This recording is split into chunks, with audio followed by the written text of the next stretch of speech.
аз и ти заедно сами. Мислиш, че отново ще боли? Може намеренията да са ти добри, но да съм с теб отново надали. Не искам да си спомням спомени излишни, не искам да си спомням нито сте предишни. Аз и ти бяхме до тук.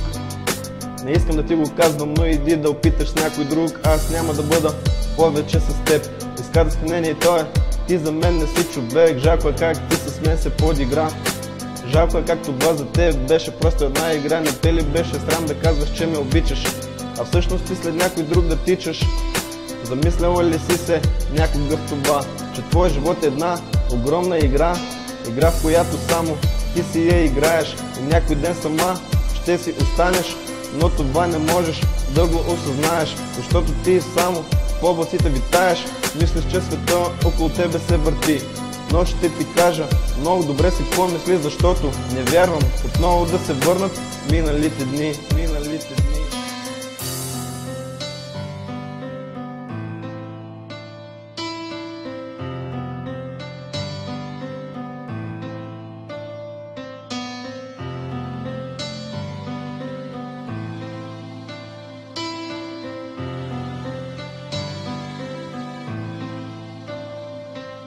Сега може би искаш прошка да ти дам, без дори да нямаш никакъв срам.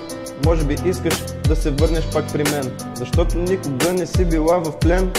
Давах ти огромна и безкрайна свобода, но ти реши и с нея се подигра. Но не съжалявам за случилото се между тебе и мене.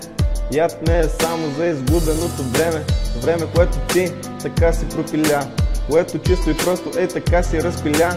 Не искам да ме гледаш и да ме мислиш за жалък, защото шанс отново аз и ти да бъдем заедно е много малък. Казвам го, защото това изпитвам и не искам отново с теб никога да опитвам. Ти си момиче, млада и красива, но не си мисли, че от тебе няма по-красива. Винаги има, но това твоето е заблуда, защото си плътнала от себе си до полуда.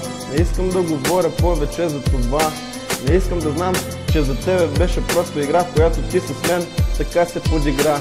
Твоята душа е толкова лилава, безчувствена си, със сърце убито в лава.